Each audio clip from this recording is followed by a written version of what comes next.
আসসালামু আলাইকুম। Recipe by beauty চ্যানেলে আপনাদেরকে স্বাগত জানাই। আজ আপনাদের সঙ্গে শেয়ার করব সিম, টমেটো, আলু, বেগুন দিয়ে খুবই সুন্দর একটা রেসিপি। খেতে ভীষণ ভালো লাগে। গরম ভাত, রুটি, পরোটা সবকিছুর সঙ্গে খেতে পারবেন। তো অবশ্যই আপনারা স্কিপ না করে পুরো রেসিপিটা দেখবেন। আশা করছি ভালো লাগবে। তো চলুন কথা না বাড়িয়ে রেসিপি শুরু করি। এখানে দেখুন বেগুন কেটে নিয়েছি। তো এখানে আমি একটা মিডিয়াম সাইজের বেগুন নিয়েছি। খুব বেশি বড় না, দেখতেই পাচ্ছেন। আর বেগুনটাকে একটু মোটা মোটা রেখে কেটে নিয়েছি। আর এখানে দেখুন একটা টমেটো কেটে নিয়েছি। তো এখানে একটা বড় সাইজের টমেটো নিয়েছি আর টমেটোটাকেও একটু বড় বড় করে কেটেছি, দেখেই বুঝতে পারছেন। আর এখানে 5 থেকে 6টা মতো নিয়েছি সিম। সিমগুলোকে আমি দু টুকরো করে কেটে নিয়েছি। আর এখানে মিডিয়াম সাইজের দুটো আলু হালকা একটু মোটা রেখে কেটেছি, দেখেই হয়তো বুঝতে পারছেন আপনারা। আর এখানে নিয়েছি কিছুটা মটরশুঁটি। এখানে আমি আমার পরিমাণ মতো নিয়েছি, আপনারা আপনাদের পরিমাণ মতো নিয়ে নেবেন। সবগুলোকে খুব ভালোভাবে ধুয়ে পরিষ্কার করে পানিটাকে ঝরিয়ে নিয়েছি, সাইডে রেখে দিলাম। এবার গ্যাস অন করে কড়াই দিয়ে দিলাম। কড়াই দিয়ে দিলাম 2 টেবিল চামচ সর্ষের তেল। তো রান্নাটা সর্ষের তেলে করছি, আপনারা চাইলে সয়াবিন তেল দিয়েও করতে পারেন। তেলটা প্রথমে ভালোভাবে গরম করে নিয়েছি। তারপরে এখানে বেগুনগুলো দিয়ে দিলাম। সামান্য একটু দিয়ে দিলাম লবণ, আর এখানে সামান্য পরিমাণে একটু দিয়ে দিলাম হলুদ গুঁড়ো। এবার গ্যাসের আঁচ হাই হিটে রেখে বেগুনগুলো হালকা একটু লালচে করে ভেজে নেব। অবশ্যই কিন্তু গ্যাসের আঁচ বাড়িয়ে ভাজবেন, নাহলে কিন্তু বেগুনে অনেকটাই তেল টানবে। এভাবে করে উল্টে পাল্টে একটু সময় নিয়ে ভেজে নিচ্ছি। বেগুনগুলো ভেজে নিলে কিন্তু রান্নাটা খেতে অনেক বেশি ভালো লাগবে, অবশ্যই কিন্তু ভেজে নেবেন।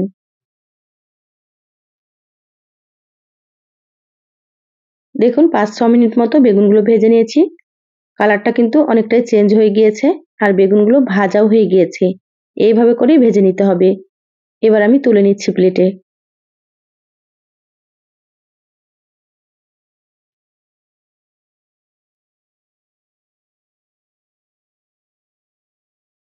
বেগুনগুলো তুলে প্লেটে রেখে দিলাম। এবার ওই তেলের মধ্যে দিয়ে দিলাম কেটে রাখা আলু, আর এখানে দিয়ে দিচ্ছি কেটে রাখা সিম। সম্পূর্ণ সিম আর আলুগুলো দিয়ে দিলাম। এবার সিম আর আলুগুলোকে একটু ভেজে নেব। একটু সময় নিয়ে ভাজতে হবে, তাতে করে সুন্দর মতো ভাজাও হবে, আর আলু আর সিমগুলো অনেকটাই কিন্তু সেদ্ধ হয়ে যাবে। তো খুব ভালোভাবে তেলের সঙ্গে নেড়েচেড়ে নিলাম। এবার 5 মিনিটের জন্য ঢাকা দিয়ে দিচ্ছি। 5 মিনিট পরে আপনাদেরকে আমি দেখাচ্ছি। দেখুন 5 মিনিট হয়ে গিয়েছে, ঢাকাটা খুলে নিলাম। গ্যাসের আঁচ কিন্তু মিডিয়ামে আছে। খুব ভালোভাবে একটু নেড়েচেড়ে নিচ্ছি। দেখুন খুব ভালোভাবে নেড়েচেড়ে নিলাম। আবারও 2 থেকে 3 মিনিটের জন্য ঢাকা দিয়ে দেব। এইভাবে ঢাকা দিয়ে একটু ভেজে নিলে আলু আর শিমগুলো কিন্তু অনেকটাই সেদ্ধ হয়ে যাবে। দেখুন 3 মিনিট পর ঢাকাটা খুলে নিলাম। কালারটা কিন্তু অনেকটাই চেঞ্জ হয়ে গিয়েছে, আর আলুগুলো কিন্তু অনেকটাই সেদ্ধ হয়ে গিয়েছে। এবার আমি সিম আর আলুগুলোকে প্লেটে তুলে নেব। তো যারা ভিডিওটি ইউটিউব চ্যানেল থেকে নতুন দেখছেন, প্লিজ চ্যানেলটা সাবস্ক্রাইব করে সাথে থাকবেন। যারা ফেসবুক পেজ থেকে ভিডিওটি দেখছেন, একটা লাইক দিয়ে পেজটা ফলো করে রাখবেন পরবর্তী ভিডিও নোটিফিকেশন পাওয়ার জন্য। সিম আর আলুগুলো প্লেটে তুলে নিয়েছি। আবারও কড়াইয়ে দিয়ে দিলাম 1 টেবিল চামচ মতো সরষের তেল। তেলের মধ্যে সামান্য একটু দিয়ে দিলাম কালো জিরা। এবার এখানে দিয়ে দিলাম একটা বড় সাইজের পেঁয়াজ কুচি। এবার কালো জিরা আর পেঁয়াজটাকে হালকা একটু ভেজে নেব। খুব বেশি না, হালকা করেই কিন্তু ভেজে নিতে হবে। দেখুন ভাজা হয়ে গিয়েছে। এবার এখানে দিয়ে দিলাম হাফ চা চামচ আদা বাটা, আর হাফ চা চামচ রসুন বাটা, আর এখানে হাফ চা চামচ মতো দিয়ে দিলাম কাঁচামরিচ বাটা। এবার মশলাগুলোকে একটু ভেজে নিতে হবে, যাতে করে মশলার কাঁচা গন্ধটা চলে যায়। এই পর্যায়ে আমি গ্যাসের আঁচটা মিডিয়ামে রেখেছি। মিডিয়ামে রেখে 3 মিনিট মতো মশলাটাকে ভেজে নিলাম। এবার দিয়ে দিচ্ছি সামান্য একটু হলুদ গুঁড়ো, আর হাফ চা চামচের থেকেও কম দিয়ে দিলাম জিরা গুঁড়ো, আর হাফ চা চামচের থেকেও কম দিয়ে দিলাম ধনিয়া গুঁড়ো। এখানে হাফ চা চামচ মতো দিয়ে দিলাম কাশ্মীরি মরিচের গুঁড়ো, আর এখানে অল্প একটু ঝাল মরিচের গুঁড়ো দিয়ে দিলাম, আর স্বাদ মতো দিয়ে দিলাম লবণ। যাতে করে শুকনো মশলাগুলো পুড়ে না যায়, সেজন্য অল্প একটু পানি দিয়ে দিলাম। এবার মশলা খুব ভালোভাবে একটু কষিয়ে নেব। তো এখানে চাইলে আপনারা কিন্তু কাশ্মীরি মরিচের গুঁড়োটা স্কিপ করতে পারেন, কারণ কাশ্মীরি মরিচের গুঁড়োতে ঝাল হবে না, আমি কালারের জন্য দিয়ে দিলাম।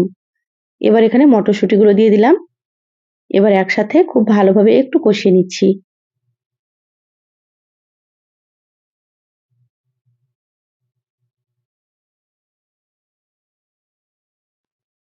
মশলা খুব ভালো মতো কষানো হয়ে গিয়েছে, মশলা থেকে তেল ছেড়ে দিয়েছে। প্রায় 5 মিনিট মতো কষিয়ে নিয়েছি। এবার আমি এখানে দিয়ে দিলাম কেটে রাখা টমেটো। টমেটোগুলো দিয়ে খুব ভালোভাবে মশলার সঙ্গে একটু নেড়েচেড়ে মিশিয়ে নেব। টমেটোগুলো মশলার সঙ্গে মিশিয়ে নিয়েছি। এবার আমি এখানে দিয়ে দিলাম ভেজে রাখা সিম আর আলু। একসাথে আবারও খুব ভালোভাবে মিশিয়ে নিতে হবে।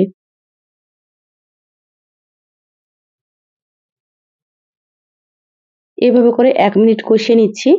তাতে করে রান্নাটা খেতে ভালো লাগবে। আর এই পর্যায়ে কিন্তু গ্যাসের আঁচ মিডিয়ামে রেখেছি। হাই হিটে রাখা যাবে না, তাহলে মশলাগুলো পুড়ে যাবে। দেখুন 1 মিনিট মতো কষিয়ে নিলাম। এবার আমি এখানে দিয়ে দিচ্ছি 1.5 কাপ পরিমাণে পানি। এখানে আমি ফুটন্ত গরম পানি দিয়েছি। আপনারাও গরম পানি দেওয়ার চেষ্টা করবেন, তাতে করে রান্নাটা খেতে অনেক বেশি টেস্ট হবে। পানি দেওয়ার পরে খুব ভালোভাবে মিশিয়ে নিচ্ছি। খুব বেশি ঝোল রাখবো না, হালকা একটু মাখো মাখো হবে। তো ঢাকা দিয়ে 6 থেকে 7 মিনিট মতো রান্না করে নেব। প্রায় 7 মিনিট মতো মিডিয়াম আঁচে রান্না করে নিয়েছি। ঢাকাটা খুলে নিলাম। দেখুন শিম আর আলুগুলো খুব সুন্দর মতো সেদ্ধ হয়ে গিয়েছে। এইভাবে করে শিম আর আলুগুলো একটু সেদ্ধ করে নিতে হবে। তারপরে কিন্তু বেগুন দিতে হবে। এবার আমি এখানে ভেজে রাখা বেগুন দিয়ে দিচ্ছি।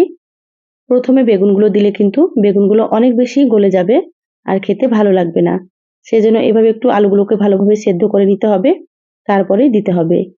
বেগুন দেওয়ার পরে আবারও খুব ভালোভাবে একটু নেড়েচেড়ে মিশিয়ে নিচ্ছি। এবার ঢাকা দিয়ে মিডিয়াম আঁচে 5 মিনিট রান্না করে নেব, তারপরে ফিরে আসছি। দেখুন 5 মিনিট রান্না করে নিয়েছি, ঢাকাটা খুলে নিলাম। পানিটা কিন্তু একেবারে কমে গিয়েছে আর বেগুন আলু সবকিছু খুব সুন্দর মতো সেদ্ধ হয়ে গিয়েছে। এবার আমি এখানে দিয়ে দিচ্ছি হাফ চা চামচ গরম মশলার গুঁড়ো। এবার এখানে দিয়ে দিচ্ছি কিছুটা ধনিয়া পাতা কুচি। ধনিয়া পাতা দিলে কিন্তু খেতে ভালো লাগে। তো যারা পছন্দ করেন দিয়ে দেবেন। অনেকে হয়তো পছন্দ করেন না, আপনারা কিন্তু স্কিপ করতে পারেন। এবার গরম মশলা আর ধনিয়া পাতাটা হালকা হাতে একটু নেড়েচেড়ে মিশিয়ে নেব।